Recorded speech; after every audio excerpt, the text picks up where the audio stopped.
পেচারথল থানার অভিযানে গাঁজা উদ্ধার, আটক ৩। পেচারথল থানার পুলিশ দীর্ঘদিন পর নেশাদ্রব্য বিরোধী অভিযানে সাফল্য পেয়েছে। পুলিশের সুনির্দিষ্ট তথ্যের ভিত্তিতে TR02C4163 নম্বরের একটি ইলেকট্রনিক অটোকে সন্দেহজনকভাবে থামানো হয়। তল্লাশির পর অটো থেকে উদ্ধার হয় মোট 2 কেজি 500 গ্রাম শুকনো গাঁজা। ঘটনাস্থল থেকে অটোতে থাকা 3 জনকে আটক করে পুলিশ। আটক করা হয় অঞ্জন দেবনাথ, বাড়ি মাছমারা কৃষ্ণটিলা, রাকেশ দেবনাথ ও মনোজ দেবনাথ, দুজনের বাড়ি নারায়ণপুর এলাকায়। প্রাথমিক জিজ্ঞাসাবাদে কোনো তথ্য দিতে পারেননি বলে পুলিশ জানিয়েছে উদ্ধারকৃত নেশাদ্রব্য ও অটো জব্দ করে আটক 3 জনের বিরুদ্ধে NDPS আইনের অধীনে মামলা রুজু করা হয়েছে। বর্তমানে তারা পেচারথল থানার হেফাজতে রয়েছে। আগামীকাল তাদেরকে আদালতে সোপর্দ করা হবে। Bureau report, news 24 zone.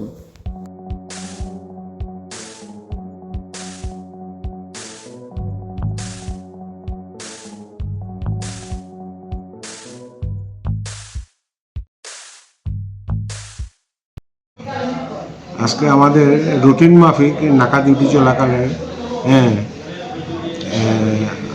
অদ্য রোজ 9/12/25 ইনকাম ভেহিকেল চেকিংয়ের সময় অটো রিক্সা একটা যার নাম্বার TR02C4136 এই অটোর থেকে প্রায় 2.5 কেজি গাঁজা অবৈধ মূল্য যার 30,000 টাকার মতো এই গাড়ি থেকে পাইছি আর কি।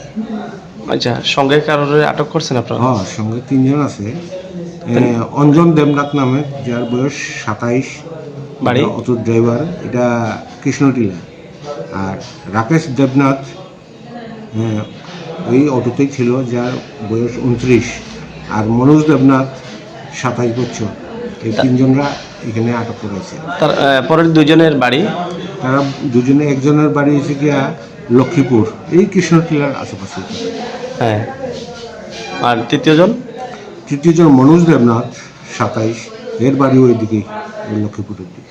আচ্ছা, এছাড়াও স্যার আপনাদের পেচারথল থানা এলাকায় এ ধরনের অভিযান জারি থাকবে কি আপনাদের? হ্যাঁ, যে সমস্ত নেশা বিরোধী কার্যকলাপ চালিয়ে কন্টিনিউ যাচ্ছে, জারি আছে। আমরা তো চেষ্টা করতেছি এটা আচ্ছা, ভবিষ্যতে আরো। তাদের বিরুদ্ধে কোন মামলা হাতে নিয়েছেন আজকে? মামলা নেওয়া হয়েছে। মানে কি ধারায় মামলা নিয়েছেন? এটা ধারাটা সাড়ে 2 ধন্যবাদ।